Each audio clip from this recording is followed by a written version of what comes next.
So hi guys, welcome to my YouTube channel, Camera Crash Course. Today, I am now under a 75% moon. I'm going to show you how to shoot the moon, what you're doing wrong, and how to improve your moon photography. Let's get into it.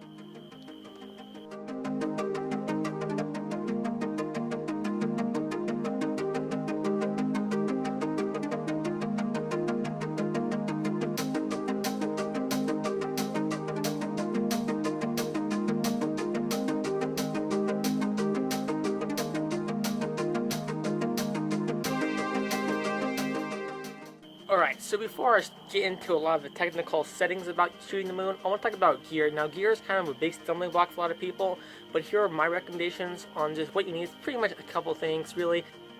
I use this ProMaster something or other, like XC525 tripod. It's an aluminum tripod. It's really decent, ball head, whatever. Great, good lightweight tripod for traveling. A lot of locations I take this to. It's a great tripod. So I recommend using a tripod for doing moon photography. If you're not going to be using a tripod, then you can also use a monopod. A monopod will look something like this. Now, this is not recommended by me. I'm not saying you can't use it. It's just going to be a lot more difficult, especially if you want to do some focus stacking, HDR work, or just maximum resolution imaging by taking multiple images. Again, technical stuff. This is not recommended, but if you're doing a single frame, go ahead, use a monopod. That's all you got. You can do something with it. Next thing I like to use is obviously a camera. For me, I shoot Nikon. I'm using a crop sensor, which means the sensor in this is ASP or APS-C, whatever it is. It's a crop sensor camera, which means the lens is multiplied by a factor of 1.5. Now, what this means really is, so whatever length you're using, so I'm shooting, let's say, 100 millimeter, you take 100 millimeters, multiply it by 1.5, and you get 150 millimeter focal length. So even though it's a 100 millimeter lens, I'm getting 150 millimeter reach out of it. So yeah, it pretty much just adds a lot of reach to the moon. So even though I'm not using like a 500 millimeter lens, I'm using a 70 to 300 millimeter, which is actually a kit lens. It's a phenomenal lens. People told me move up to a nicer telephoto lens. I refuse to, because this is just dirt cheap, and it really is really great quality glass. I have noticed a lot of impairments from it. But anyways, using a crop sensor body with just a 70 to 300 millimeter lens, I can get a maximum reach of 450 millimeter equivalent. So if I put this on a full frame, I get 300 millimeters, but since I'm using a crop sensor, I can magnify closer to the moon and get 24 megapixel resolution out of it. So yeah, enough talk, enough tech talk. Let's go ahead and show you how to use your camera and tripod to photograph the moon in a professional way that looks good on canvas, Instagram, Facebook, desktop, pretty much anything. Let's get into it, guys. Okay, so first off, I'm going to talk about camera settings. As far as my zoom goes, I'm at 300 millimeters. That's the tightest it's going to be on the moon. Now, there's a bunch of black still around the moon, but because we have 24 megapixels sensor here, we can still crop it a little bit. So obviously, use the biggest telephoto lens you got. F-stop does not matter here, trust me. So I'm going to use anywhere between f5.6 and f11, or pretty much 5.6 to f16 is going to be sufficient. You want to really get a lot of detail from the front of the moon to the back, because the moon is a sphere. If you're using a smaller aperture, the front part's going to be in focus all the way back, and that's not as applicable for the moon photography, but still, we want a sharp image from front to back. So let's go ahead and use f16, anywhere between 5.6 and f16. I am personally using for it f11. That is my personal favorite. You guys can experiment around. Anywhere between f.9 and 11 is a pretty good spot, but 5.6 to 16 is not going to do you wrong. Now, shutter speed. This is all dependent on your f-stop again, guys. So if you have an f-stop of 5.6, you're going to need a faster shutter speed. And if you're using f-stop of f16, you're going to need a shorter shutter speed, or you're going to need to crank up the ISO. There's a whole pyramid thing going on there. You can check out other videos about how to use the exposure pyramid or exposure triangle. Use that to your advantage, guys. So if you change your f-stop, you're going to have to change your shutter and your ISO. Everything correlates to each other.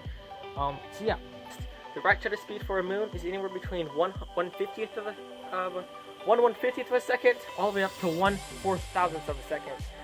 Yeah, probably a lot faster than you thought. You're probably thinking somewhere between 2 to 5 seconds. Wrong. The moon is very bright. You're not exposing for the darkness around it, you're exposing for the moon. You can take an HDR and expose for the dark blue sky if you want to, but we're focusing right now on the moon. Okay guys, so now I'm going to show you how to focus your lens manually, and yeah, so it's pretty simple. The routine is almost exactly the same. It's exactly the same for focusing on stars if you're doing Milky Way photography or just doing astrophotography in general. So if you're using, I'm gonna start off with autofocus. You'll line your little your focus box on it. You'll focus. You'll take a picture, and let's see here. It looks like we hit focus, but it's still a little bit soft. Now we can try one more time. I'll put it up on screen at 100% crop so you guys can see what I'm talking about. But it will be pretty good. This one came out much better than the first one. You guys can see a lot of detail on the moon. But the thing is, that is not the sharpest. The sharpest way of doing it is to take our manual focus lens and do it ourselves. So I'm gonna put the camera into manual focus, okay? And I'm gonna zoom in here digitally on the back of the live view. You have to use live view. You cannot use your I forget what they call it, but you cannot honestly, it's right here. You cannot use your viewfinder. Yeah, that's the thing. Viewfinder. You have to use this. Now you notice as I zoom in, we'll start getting kind of this jelly. Yeah, that just happens when you zoom in really far. There's a name for it. I think it's called oh, what's it called? I'll put it in the video. Anyway, so the lens is on manual. Using the focus ring on the front, I'm going to twist it until it appears the sharpest.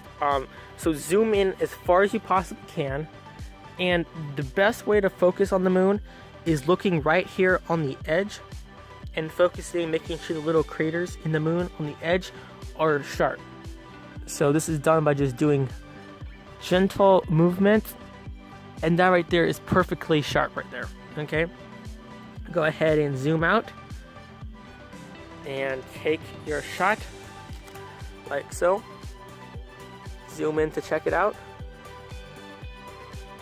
and as you guys can see, we have hit focus bullseye right on, and that is pretty much how you focus in the dark.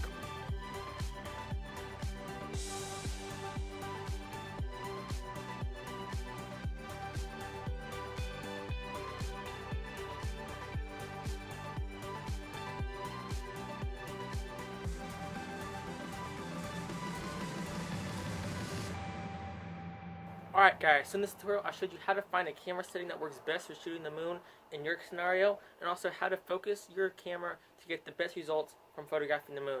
If you guys want a tutorial on how to edit a moon photograph, I might do that. Leave a comment down here. Don't forget to like this video, subscribe, follow me on Instagram down here guys, and until next time, I'll see you then. Go check out my other videos down over here. Later guys.